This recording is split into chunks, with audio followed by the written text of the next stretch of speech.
Mr. Mohammed Riaz. Namaskaram. It's nice to meet you. I'm Malvika. Welcome to Walk With Me. Okay. So, നമ്മൾ തുടക്കം ചോദിക്കാന്ന് വെച്ചാൽ I wanted to ask you, കേരളത്തിലെ രണ്ട് very important portfolios handle ചെയ്യാണ് PWD and tourism. So, amazing locations, amazing places and great connectivity.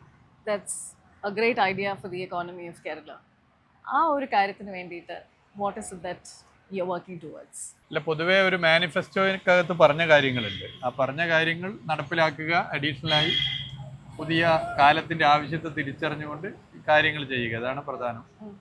ഇപ്പോൾ PWD ആണെങ്കിൽ പുതിയ റോഡുകൾ, പുതിയ കെട്ടിടങ്ങൾ, പുതിയ പാലങ്ങൾ, ഇതൊക്കെ തന്നെ ഒരു അത്ഭുതകരമാം വിധമാണ് ഈ 9.5 വർഷം വന്നിട്ടുള്ളത്. ഈ കിഫ്ബി വന്നതോടുകൂടി ഒരു 10-30 കൊല്ലം കഴിഞ്ഞ് നടത്തേണ്ട വികസനം ഇപ്പം നടത്താനുള്ള ഫണ്ട് നമുക്ക് ലഭിച്ചു. അപ്പം അതിന് മാറ്റം പൊതുവെ കാണാനുണ്ട്. NH-66 ഇന്ത്യയുടെ ചരിത്രത്തിൽ ആദ്യമായി ഒരു സ്റ്റേറ്റ് ഗവൺമെൻറ് ഫണ്ട് മുടക്കി. മലയോര ഹൈവേ, ഇന്ത്യയിൽ ആദ്യമായി മലയോര മേഖലയിലൂടെ ഒരു സ്റ്റേറ്റിൻ്റെ ഹൈവേ വരുന്നു. കോസ്റ്റൽ ഹൈവേ, കേരളത്തിലെ 9 ജില്ലകളിലൂടെ കടന്നു പോകുന്ന കോസ്റ്റൽ ഹൈവേ. ഇന്ത്യയിൽ ഏറ്റവും ഗുണനിലവാരം ഉറപ്പുവരുത്താവുന്ന റോഡ് നിർമ്മാണ രീതിയായ BMNBC റോഡുകൾ 60% കഴിഞ്ഞു കേരളത്തിൽ. ഇപ്പോൾ ഈ കാണുന്നത് പോലുള്ള PWD റെസ്റ്റ് ഹൗസുകൾ ഓൺലൈൻ ബുക്കിംഗ് ആരംഭിച്ചു. ലക്ഷക്കണക്കിന് മനുഷ്യർക്ക് ഇപ്പോൾ റൂം അവൈലബിൾ ആണ്. വളരെ സൗകര്യമാണ്. റൂമാണെങ്കിൽ വളരെ ചെറിയ റേറ്റിന് കിട്ടുകയും ചെയ്യും. അപ്പോൾ ഇതൊക്കെ പൊതുവെ PWD എന്നുള്ള നിലയിൽ മുന്നോട്ട് പോകുന്നതിന് കാരണമായിട്ടുണ്ട്. പിന്നെ കോമ്പോസിറ്റ് ടെൻഡർ കെട്ടിട നിർമ്മാണത്തിൽ നടപ്പിലാക്കി. 2 ടെൻഡറായിരുന്നു, സിവിലും അതുപോലെ തന്നെ ഇലക്ട്രിക്കലും. അപ്പോൾ ഒരു കെട്ടിടം ഉണ്ടാക്കി കഴിഞ്ഞാൽ ഇലക്ട്രിഫിക്കേഷന് വേണ്ടി കുത്തിപ്പൊളിക്കുന്ന സ്ഥിതിയായി. അപ്പം അത് മാറ്റി 2 കൂടി ഒറ്റ ടെൻഡറാക്കി. അതിൻ്റെ ഗുണവും ഇപ്പോൾ നാടിന് ലഭിക്കുന്നു. അങ്ങനെ പൊതുമരാമത്ത് പൊതുവെ നല്ല നിലയിൽ മുന്നോട്ട് പോകുന്നുണ്ട്. സുതാര്യത ഉറപ്പുവരുത്തി. റണ്ണിങ് കോൺട്രാക്ട് വന്നു, DLP വന്നു. ഇപ്പോൾ ജനങ്ങൾക്കെല്ലാം മനസ്സിലാക്കാനായി ഓരോ റോഡിൻ്റെയും പരിപാലന കാലാവധി എത്രയാണ്, ഉത്തരവാദിത്തമുള്ള കരാറുകാരാരാണ്, ഉദ്യോഗസ്ഥരാരാണ്, അത് ചെയ്തിട്ടില്ലെങ്കിൽ ജനം തന്നെ നേരിട്ട് ഇടപെടുന്ന സ്ഥിതി വന്നു. അതൊക്കെ നല്ല മാറ്റമാണ്. പിന്നെ ടെക്നോളജിയെ പരമാവധി ഉപയോഗപ്പെടുത്തി. ടൂറിസം ആണെങ്കിൽ ടൂറിസത്തിൽ വലിയൊരു ക്രൈസിസ് കോവിഡ് ആയിരുന്നു. അപ്പം അതിനെ അതിജീവിച്ച് പോകാൻ ഡെസ്റ്റിനേഷൻ ചാലഞ്ചിലൂടെ ഡീസെൻട്രലൈസ്ഡ് ചെയ്തുകൊണ്ട് കുറേ ടൂറിസ്റ്റ് കേന്ദ്രങ്ങൾ വന്നു. പിന്നെ നിലവിലുള്ള ടൂറിസ്റ്റ് കേന്ദ്രങ്ങളെ വളരെ ഫലപ്രദമായി ഉപയോഗപ്പെടുത്താനുള്ള എല്ലാ ശ്രമവും നടത്തി. ഡൊമസ്റ്റിക് ടൂറിസ്റ്റുകൾ സർവകാല റെക്കോർഡിലെത്തി. ഫോറിൻ ടൂറിസ്റ്റുകൾ ആവറേജ്, നമ്മുടെ രാജ്യത്തിൻ്റെ ഒരു ആവറേജ് എടുത്ത് പരിശോധിച്ച് അതിനേക്കാളൊക്കെ മുകളിലേക്ക് വന്നു. ഒരുപാട് അംഗീകാരങ്ങൾ കേരള ടൂറിസത്തിന് ലഭിച്ചു. കേരളത്തിൻ്റെ ഉത്തരവാദിത്ത ടൂറിസം മിഷൻ ലോക ശ്രദ്ധ പിടിച്ചു പറ്റുന്ന സ്ഥിതി ഉണ്ടായി. ബീച്ച് ടൂറിസം, മലയോര ടൂറിസം, സിനിമ ടൂറിസം പോലുള്ള പുതിയ പദ്ധതികൾ, ഇങ്ങനെ ആകത്തുക ടൂറിസം ഒരു വലിയ നിലയിൽ ക്ലിക്കായി. കേരളത്തിലെ ടൂറിസത്തിന്റെ കുതിപ്പിന് മലബാർ റീജിയനിൽ ടൂറിസം വികസിക്കേണ്ടതുണ്ടായിരുന്നു. അത് നല്ല നിലയിൽ പറ്റിയൊരു കാലമാണ്. അപ്പം ഇപ്പൊ നമ്മൾ ഒത്തിരി ഫെസ്റ്റിവൽസും അങ്ങനത്തെ കാര്യങ്ങളും നമ്മളിപ്പോ ബേപ്പൂർ ഫെസ്റ്റിന്റെ ഭാഗമായിട്ടാണ് കാണാൻ തന്നെ തീരുമാനിക്കുന്നത്. അല്ലെ, കൊച്ചിയിൽ ബിനാലെ നടക്കുന്നു. വാട്ട് യു തിങ്ക് ഇങ്ങനത്തെ ഫെസ്റ്റിവൽസ് എന്താണ് നമ്മുടെ ഒരു കൾച്ചറൽ ഫാബ്രിക്കിന് വേണ്ടിയിട്ട് പ്രൊവൈഡ്? ജനങ്ങളുടെ ഐക്യം വലിയ നിലയിൽ ഫോക്കസ് ചെയ്യപ്പെടും. ജനങ്ങളുടെ യോജിപ്പ്, ഐക്യം. പിന്നെ 2 പുതിയ ഡെസ്റ്റിനേഷനുകൾ നടക്കുമ്പോൾ ആ ഡെസ്റ്റിനേഷൻ ക്ലിക്ക് ആവുകയാണ്. ഇപ്പോൾ ബേപ്പൂർ ഇന്റർനാഷണൽ വാട്ടർ ഫെസ്റ്റ് വന്നതിന് ശേഷം ബേപ്പൂർ മറീന എന്ന പുതിയ ഡെസ്റ്റിനേഷൻ വന്നു. ആ ഡെസ്റ്റിനേഷനിലേക്ക് ഒരുപാട് ആളുകൾ വരുന്നു. ഓഷ്യാനിസ് ചാലിയം എന്ന പുതിയ ഡെസ്റ്റിനേഷൻ വന്നു, അവിടേക്ക് ആളുകൾ വരുന്നു. ഈ കാണുന്ന പാലം, ഇത് ഫറോക്ക് പുതിയ പാലം, ഇവിടെ ഇപ്പോൾ സിപ്പ് ലൈൻ വരുന്നു. ഇവിടെയൊക്കെ ഒരു കാട് പിടിച്ചെടുക്കുന്ന സ്ഥലമായിരുന്നു. ഇവിടെയൊക്കെ ഇപ്പോൾ ടൂറിസ്റ്റുകൾ വരുന്നു. ഇതിന്റെ കുറച്ച് അപ്പുറത്ത് ഫറോക്ക് പഴയ പാലം, ദീപാലങ്കൃതമായ ഫറോക്ക് പഴയ പാലം കാണാൻ ഒരുപാട് ആളുകൾ വരുന്നു. അപ്പൊ ഇങ്ങനെ ഒരു ടൂറിസ്റ്റ് സെന്റേഴ്സ് വരികയാണ്. കുറച്ചപ്പുറത്ത് നല്ലളം വി പാർക്ക്, അത് കാട് പിടിച്ച് പോലീസ് കേസുള്ള വാഹനങ്ങൾ നിർത്തിയിട്ടിരുന്ന സ്ഥലമായിരുന്നു. അതൊക്കെ മാറി ഇപ്പൊ ജനങ്ങൾക്ക് ആസ്വദിക്കാനുള്ള ഒരു കേന്ദ്രമായി മാറി. അവിടെ കംഫർട്ട് സ്റ്റേഷനുകൾ വന്നു. അപ്പുറത്ത് റഹ്മാൻ പാർക്ക് വലിയ നിലയിൽ ക്ലിക്കായി. അപ്പൊ അങ്ങനെ ഒരു ഏരിയ ആകെ മാറുകയാണ്. ഫോറിൻ ടൂറിസ്റ്റുകൾ ഉൾപ്പെടെ വരികയാണ്. ഇത് കേരളത്തിന്റെ ഓരോ ഇടങ്ങളിലും കാണാൻ പറ്റും, എല്ലായിടത്തും ആണ്. അപ്പൊ മലബാർ ടൂറിസത്തെ കൈപിടിച്ച് ഉയർത്തുക എന്നുള്ളതിന്റെ കാഴ്ച അവിടെ ബേക്കൽ വലിയ നിലയിൽ ക്ലിക്കായി. ഇപ്പൊ മണിരത്നവും മനീഷ കൊയ്രാളയും രാജീവ് ഒക്കെ ഇപ്പൊ വന്നു പോയതാണ്. ഒരു സിനിമാ ടൂറിസത്തിന്റെ വലിയൊരു ക്യാമ്പയിൻ അവിടെ നടന്നു. ബേക്കൽ വലിയ നിലയിൽ ജനങ്ങളെ ആകർഷിക്കുന്നു. മുഴപ്പിലങ്ങാട് ബീച്ച് ഏഷ്യയിലെ തന്നെ പ്രധാനപ്പെട്ട ഡ്രൈവിൻ ബീച്ചാണ്. തുടങ്ങി നിരവധി ടൂറിസ്റ്റ് കേന്ദ്രങ്ങൾ ഈ ഏരിയയിൽ വന്നു. ഇന്ത്യയിൽ ഏറ്റവും അധികം 5-സ്റ്റാർ ഹോട്ടലുകൾ ഇപ്പോൾ കേരളത്തിലാണ്. കാസർഗോഡ് ജില്ലയിലെ ഉദുമയിൽ ഒരു പഞ്ചായത്തിൽ മാത്രം 3 5-സ്റ്റാർ ഹോട്ടലാണ്. അപ്പോൾ സഞ്ചാരികളുടെ എണ്ണം കൂടി, മലബാറിന്റെ വികാസം കേരളത്തിന് കൂടി ഗുണം ലഭിച്ചു. അതാണ് ഫെസ്റ്റിവൽ കൊണ്ട് ഒരുപാട് ഗുണങ്ങൾ ഉണ്ടായിട്ട്. ഇപ്പൊ നമ്മൾ ഈ പുറത്തുനിന്ന് വരുന്ന ടൂറിസ്റ്റ് മാത്രമല്ല, ഇപ്പൊ നമുക്ക് ഒത്തിരി ഇന്ത്യൻ ടൂറിസ്റ്റ്, നമുക്ക് എല്ലാവരും ഇപ്പൊ ട്രാവൽ ഭയങ്കരമായിട്ട് ഇഷ്ടപ്പെടുന്നു. And more than going abroad and doing international vacation, ആൾക്കാർക്ക് ഇന്ത്യ എക്സ്പ്ലോർ ചെയ്യണം, കേരളം എക്സ്പ്ലോർ ചെയ്യണം എന്നുള്ളത്. So what is it that you have done from a government perspective to make it more accessible for general people? അതിലിപ്പോൾ കാണുന്ന ഒരു പ്രത്യേക trend, നേരത്തെ ഒരു ഫേമസ് ആയിട്ട് ഒരു ഡെസ്റ്റിനേഷനിലായിരുന്നു ആളുകൾ മുഴുവൻ പോകാറ്. അപ്പൊ അത് മാറി, ആളുകൾക്ക് കാം ആൻഡ് ക്വയറ്റ്, വലിയ തിരക്കൊന്നും ഇല്ലാത്ത സ്ഥലത്ത് പോകണം. അപ്പോൾ ഒരുപാട് ഡെസ്റ്റിനേഷനുകൾ നമ്മുടെ നാട്ടിലുണ്ട്, പക്ഷെ അതൊന്നും ഡെവലപ്പ് ചെയ്യുന്നില്ല. അപ്പൊ അതിന് ഫണ്ട് വേണം. ഓരോ പഞ്ചായത്ത് എടുത്താൽ ആയിരക്കണക്കിന് പഞ്ചായത്തുണ്ട്, പഞ്ചായത്തിലൊക്കെ ഒരു ഡെസ്റ്റിനേഷനെങ്കിലും ഉണ്ടാവും. അപ്പൊ അതിനു വേണ്ടിയാണ് ഈ ഡെസ്റ്റിനേഷൻ ചാലഞ്ച് എന്ന പ്രോഗ്രാം വന്നത്. 60% ഫണ്ട് ടൂറിസം വകുപ്പും ബാക്കി തദ്ദേശ സ്വയംഭരണ വകുപ്പും എടുത്തുകൊണ്ടുള്ള പുതിയ ഡെസ്റ്റിനേഷൻസ്, അതിനൊരു സ്ക്രൂട്ടിനി സംവിധാനം വെച്ചു.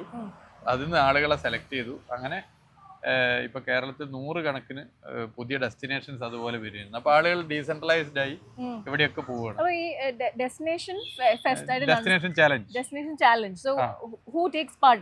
അതിൽ അതാത് പഞ്ചായത്തുകൾ അവര് തരുന്ന പ്രപ്പോസൽ വെച്ച് പരിശോധിച്ച് അതിലെ ക്വാളിറ്റി നോക്കി, മെറിറ്റ് നോക്കി ആളുകൾക്ക് ഫണ്ട് അനുവദിക്കും. അപ്പൊ ചെറിയ ചെറിയ ഡെസ്റ്റിനേഷൻസ് ഡെവലപ്പ് ചെയ്യും. Small businesses and home stays അങ്ങനത്തെ കാര്യങ്ങളൊക്കെ അല്ല, ഹോം സ്റ്റേസിന് വേറെ ഉണ്ട്. ഹോം സ്റ്റേസിന് വേണ്ടി ഒരുപാട് കാര്യങ്ങൾ ഗവൺമെന്റ് ചെയ്തു. പല നിലയിലും അവർക്ക് സബ്സിഡീസും മറ്റു സൗകര്യങ്ങളൊക്കെ ചെയ്തു കൊടുത്തിട്ടുണ്ട്. അത് വേറെ ഒരു ഭാഗത്ത് നടക്കുന്നത്. ഇത് നമ്മൾ ശരിക്കും പുതിയ പുതിയ ഡെസ്റ്റിനേഷനുകൾ ഡെവലപ്പ് ചെയ്യുക, ചെറിയ ചെറിയ ഡെസ്റ്റിനേഷൻ. അവിടേക്ക് ആളുകൾ പോകുന്ന ഒരു ട്രെൻഡാണ് കാണാൻ സാധിക്കും. സൈലന്റ് ടൂറിസം എന്ന് വേണം വിഷയം. ഞാനത് ആ വാക്ക് കേട്ടായിരുന്നു. അപ്പൊ ഇവിടത്തേക്ക് കണക്ടിവിറ്റി എങ്ങനെയാണ്? അല്ല, ഇവിടെ കണക്ടിവിറ്റി, ഇവിടെയൊക്കെ റോഡും ഒക്കെ ഉണ്ട്. നമ്മളിപ്പോ ഈ ടൂറിസ്റ്റ് കേന്ദ്രങ്ങളിലേക്കുള്ള റോഡുകൾ പല വകുപ്പിൻ്റെതാണ്. അപ്പൊ ആ റോഡുകൾ മികച്ച റോഡുകളാവണം. അപ്പൊ ആ നിലയിൽ പല വകുപ്പുകളെ ഏകോപിപ്പിച്ചുകൊണ്ട് ഒരു ശ്രമം നടത്തിക്കൊണ്ടിരിക്കുക. ഈ അടുത്ത കാലത്ത് PWDയുടെ ഒരു എന്താ പറയുക, സാധാരണ ജനങ്ങൾക്ക് ഏറ്റവും കൂടുതൽ ഇമ്പാക്റ്റ് ഉണ്ടാക്കിയ ഒരു പ്രോജക്റ്റ് എന്താണ് സാറിന്റെ അഭിപ്രായത്തിൽ? അല്ല, ഒരുപാട് പ്രൊജക്ടുകൾ ഇമ്പാക്റ്റ് ഉണ്ടാക്കിയിട്ടുണ്ട്. ഇപ്പൊ ബിൽഡിംഗ്സ് എടുത്താൽ ഇപ്പൊ റെസ്റ്റ് ഹൗസുകൾ ഓൺലൈൻ ബുക്കിംഗ്. നേരത്തെ റൂം കിട്ടണമെങ്കിൽ, ഇപ്പോൾ കൊല്ലത്തുള്ള ഒരാൾക്ക് കോഴിക്കോട് ഒരു റൂം കിട്ടണമെങ്കിൽ കൊല്ലത്തുനിന്നും എക്സിക്യൂട്ടീവ് എഞ്ചിനീയർക്ക് ഒരു അപേക്ഷ കൊടുക്കണം. അടുത്ത ആഴ്ച ഇന്ന സമയത്ത് എനിക്ക് ഇന്ന സ്ഥലത്ത് കോഴിക്കോട് പോകണം, അവിടെ റെസ്റ്റ് ഹൗസ് ഞാൻ കണ്ടു, റൂം വേണം.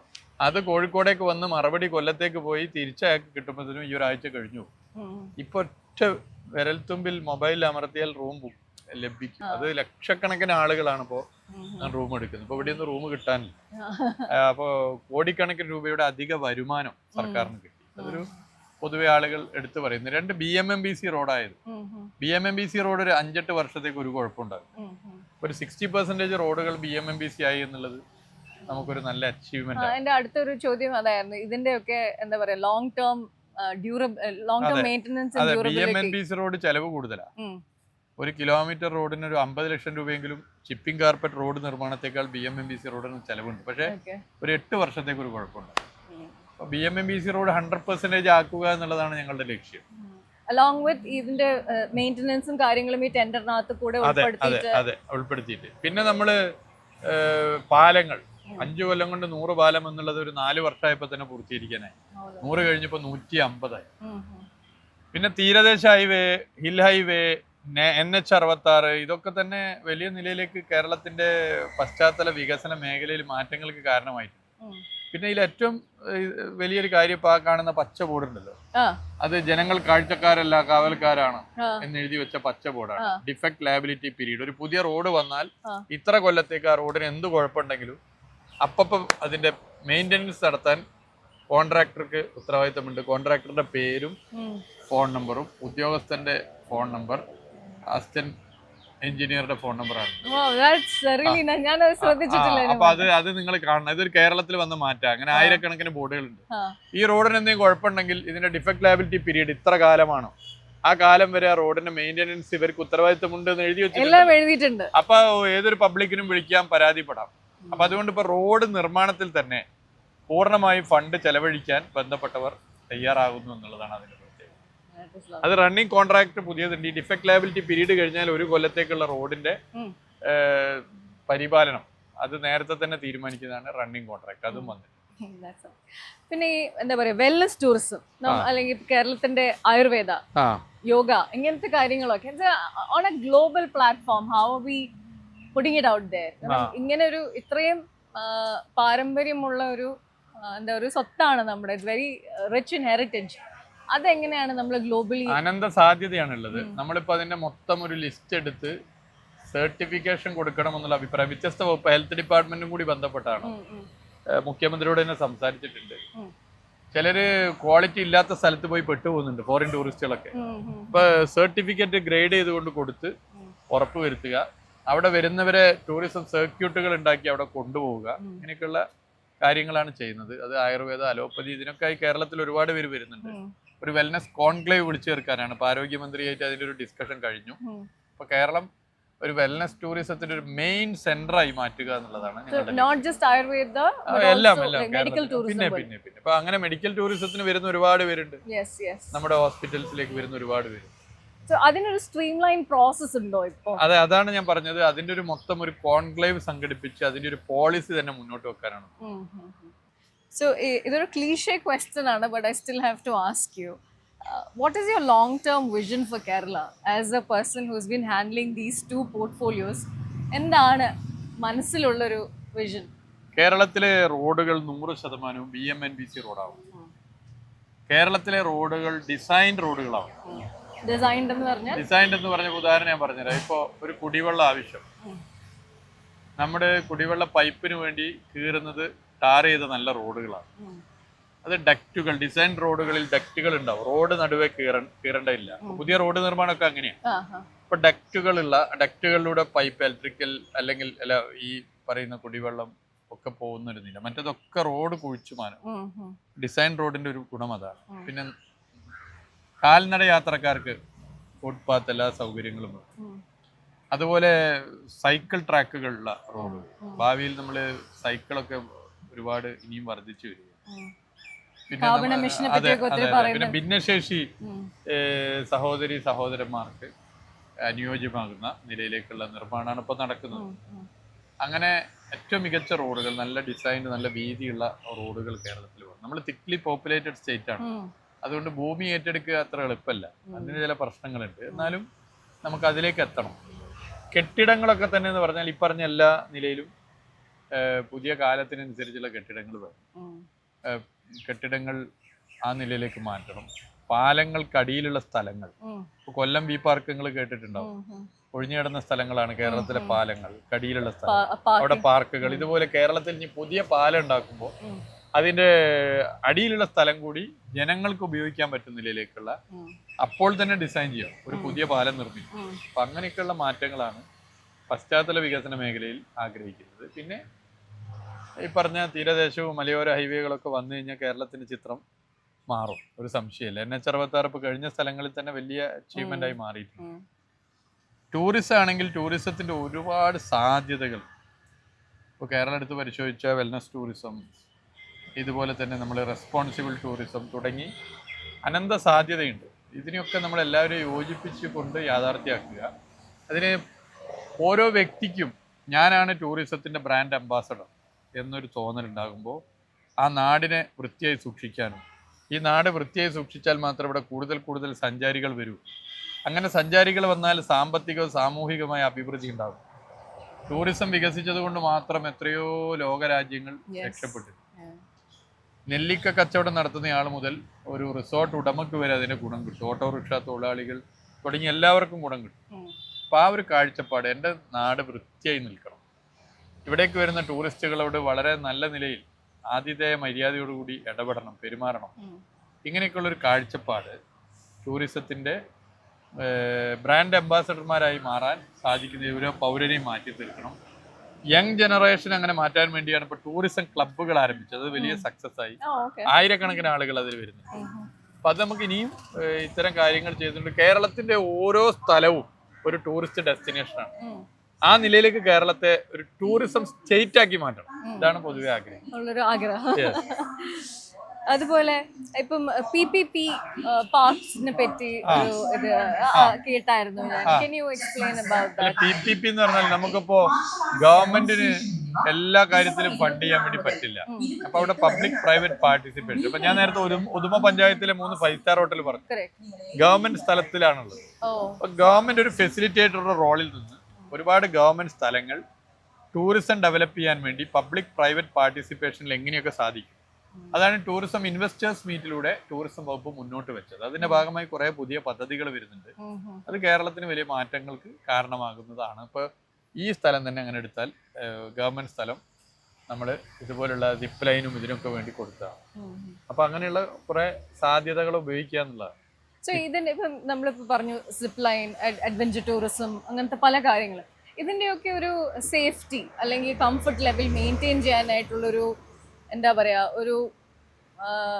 ഒരു ബോർഡ് അല്ലെങ്കിൽ ഒരു കൂട്ടായ്മ അങ്ങനെ എന്തെങ്കിലും? തീർച്ചയായും വേണം. ഇപ്പൊ ഈ മെയിൻ്റെനൻസ് ആണ് ഒരു പ്രധാന പ്രശ്നം. ഇപ്പൊ ബാത്റൂംസ് നല്ല ശുചിത്വത്തോടെ ഉണ്ടാവും, ടൂറിസം ഡെസ്റ്റിനേഷൻ നല്ല ശുചിത്വത്തോടെ ഉണ്ടാവും, അവിടുത്തെ പ്രശ്നങ്ങൾക്ക് പരിഹാരം കാണാൻ ഇടപെടും. അതിനുവേണ്ടി ഇപ്പൊ ഒരു കമ്മിറ്റി ഫോം ചെയ്യുന്നു, ഡെസ്റ്റിനേഷൻ മാനേജ്മെന്റ് കമ്മിറ്റി, DMC. അത് MLA മാർ അതിന്റെ നേതൃത്വം വഹിച്ചുകൊണ്ട് ഓരോ നിയമസഭാ മണ്ഡലത്തിലെയും ടൂറിസ്റ്റ് കേന്ദ്രങ്ങളെ കോർഡിനേറ്റ് ചെയ്യാനും മെയിൻറ്റെയിൻ ചെയ്യാനും ഈ ഡെസ്റ്റിനേഷൻ മാനേജ്മെന്റ് കമ്മിറ്റിക്ക് സാധിക്കും. അപ്പൊ അത് are you involved in it? Yes അതിപ്പോ തുടങ്ങിക്കൊണ്ടിരിക്കും ഓരോ സ്ഥലത്തും വന്ന്. നമ്മൾ വളരെയധികം കേൾക്കുന്ന ഒരു വാക്കാണ് സസ്റ്റൈനബിലിറ്റി.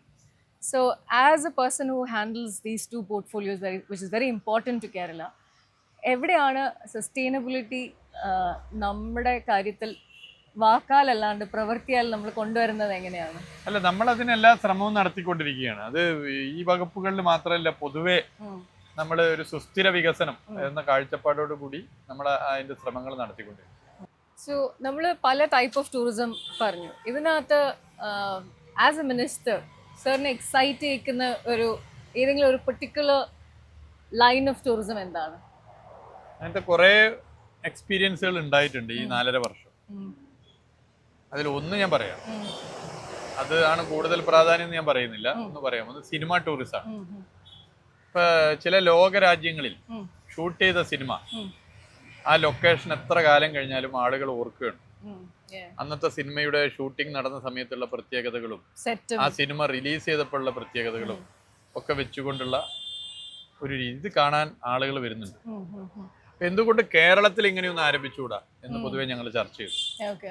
അതിന്റെ ഭാഗമായിട്ടാണ് മോഹൻലാൽ അഭിനയിച്ച കിരീടം സിനിമ, സിബി മലയിൽ സംവിധാനം ചെയ്ത കിരീടം സിനിമയുടെ പാട്ട് ഷൂട്ട് ചെയ്ത കിരീടം പാലം ഞങ്ങൾ അങ്ങനെ ഒരു ടൂറിസ്റ്റ് കേന്ദ്രമാക്കി മാറ്റുന്നത്. അതിപ്പോൾ ഉദ്ഘാടനം ചെയ്യപ്പെടാൻ വേണ്ടി പോവാണ്. ഈ ആശയം പലരുമായി ചർച്ച ചെയ്തു. അപ്പോഴാണ് ബഹുമാനപ്പെട്ട മണിരത്നം സാറുമായി സംസാരിക്കുന്നത്. അദ്ദേഹത്തോട് ഞാൻ അദ്ദേഹത്തിന്റെ 1995 റിലീസ് ചെയ്ത ബോംബെ സിനിമയിലെ ആ ഗാനം, മനോഹരമായ ഗാനം ഉയരെ ഷൂട്ട് ചെയ്ത ബേക്കലിനെ കുറിച്ച് പറഞ്ഞു. അദ്ദേഹം അതിൽ വലിയ താല്പര്യം എടുത്തു. ഇങ്ങനെ സ്റ്റേറ്റ് ഗവൺമെന്റ് ഇങ്ങനെയൊന്നും ചെയ്യുന്ന കാര്യത്തിൽ വലിയ താല്പര്യം എടുത്തു. അപ്പൊ ഞാൻ പറഞ്ഞു, ആ ടീമിനെ ആയിട്ടൊന്ന് വന്നൂടെ, നമുക്ക് ആ സ്ഥലത്ത് എല്ലാവർക്കും ഒത്തുകൂടിക്കൂടെ. അങ്ങനെ അദ്ദേഹം മുൻകൈ എടുത്തു. 2-3 കൊല്ലം എടുത്തെങ്കിലും അദ്ദേഹം ആ ടീമിലെ നായിക മനീഷ കൊയ്റാള, ക്യാമറമാൻ രാജീവ് ജിയൊക്കെ ഒത്ത് അവിടെ വന്നു. ഞാൻ നിയമസഭയിൽ ഇങ്ങനെ ഇദ്ദേഹമായി ചർച്ച ചെയ്തിരുന്നു, വരുമെന്ന് 2 കൊല്ലം മുമ്പ് പറയുകയും ചെയ്തതാണ്. അപ്പൊ നിയമസഭയിൽ പറഞ്ഞൊരു കാര്യം നടപ്പിലാവുകയാണ്. അങ്ങനെ ഞങ്ങൾ 2 ആഴ്ച മുമ്പ് അവിടെ ഒത്തുകൂടി. ഭയങ്കര ഒരു പോസിറ്റീവ് വൈബായിരുന്നു. ഒരു 30 കൊല്ലം മുമ്പുള്ള സിനിമയാണെങ്കിലും ആളുകൾ ഒക്കെ വല്ലാതെ അത് സ്വീകരിച്ചു. കേരള സമൂഹം ഒരുപാട് പേർ അതൊരു ഇവന്റായി. അപ്പൊ എവിടെയൊക്കെ ഇനി അങ്ങനെ ഷൂട്ട് ചെയ്യാനുള്ള സ്ഥലങ്ങളുണ്ട്, ആൾക്കാരും കൊണ്ട് മെസ്സേജ് അയക്കാൻ തുടങ്ങി. ഇന്ന സ്ഥലത്ത് പറ്റില്ലേ, ഇന്ന സിനിമ ഷൂട്ട് ചെയ്ത സ്ഥലമല്ലേ, ഇന്ന സിനിമ ഷൂട്ട് ചെയ്ത സ്ഥലമല്ലേ. അപ്പൊ ഞാനിത് പൊതുവെ സോഷ്യൽ മീഡിയയുടെ കാര്യം പറഞ്ഞപ്പോ ഞാൻ പറഞ്ഞു, ഇത് ഫേസ്ബുക്കിൽ ഇത് വലിയ വൈറലായിരിക്കും, ഇൻസ്റ്റാഗ്രാമിൽ അത്രത്തോളം വൈറലാവാൻ സാധ്യതയില്ല. കാരണം അത് 30 കൊല്ലം മുമ്പത്തെ സിനിമയാണ്. അപ്പോ നമ്മള് 1995 ഒരു 30 കൊല്ലം മുമ്പ് 1965 ഇറങ്ങിയൊരു സിനിമ ഷൂട്ട് ചെയ്തവർ ഒരുമിക്കുമ്പോൾ അന്നത്തെ നമുക്ക് എന്ത് തോന്നുന്നു, അത്ര 30 കൊല്ലം മുമ്പല്ലേ. അപ്പോ യങ് ജനറേഷൻ തീർച്ചയായിട്ടും ഇൻസ്റ്റാഗ്രാമാണ് കൂടുതൽ ഉപയോഗിക്കുന്നത്. അതുകൊണ്ട് ഇൻസ്റ്റാഗ്രാമിൽ ഇത് അത്ര പോയിക്കൊള്ളണമെന്നില്ല എന്ന് ഞാൻ പറഞ്ഞിരുന്നു. എന്നാൽ ഞാൻ അത്ഭുതപ്പെട്ടു പോയി. ഇൻസ്റ്റാഗ്രാമിൽ ലക്ഷക്കണക്കിന് ആളുകളാണ് ഈ ഗെറ്റ് ടുഗദറിനെ സ്വീകരിച്ചത്, സിനിമ ടൂറിസത്തെ പിന്തുണച്ചത്. ഇൻസ്റ്റാഗ്രാമിൽ തന്നെ എത്രയോ മെസ്സേജുകൾ ഇന്ന സ്ഥലത്ത് ആ. ഷൂട്ടിംഗ് പ്ലേസസ് ഇല്ലേ എന്നൊക്കെ പറഞ്ഞു വന്നിരിക്കുകയാണ്. സോ ഈ ഇൻസ്റ്റഗ്രാം ഫേസ്ബുക്കിന്റെ കാര്യം പറഞ്ഞപ്പോഴാണ് അവി യൂസിങ് ഈ social media enough to promote things like this? അല്ല, അത് യഥാർത്ഥത്തിൽ സോഷ്യൽ മീഡിയ കുറെ കൂടി ഇനി ടൂറിസത്തിന്റെയും കേരളത്തിന്റെ പശ്ചാത്തല വികസനത്തിന്റെയും ഒക്കെ കാര്യങ്ങൾ പ്രചരിപ്പിക്കാൻ ഉപയോഗിക്കണം. അത് പോസിറ്റീവായി ഉപയോഗിക്കണം. അത് നിർബന്ധമാണ്. അതിന്റെ ശ്രമം നമുക്ക് തുടരാം. Okay. Thank you so much. I really Thank you. appreciate the Thank time. you. Thank you Thank you. for Thank being with Walk With Me. Thank you.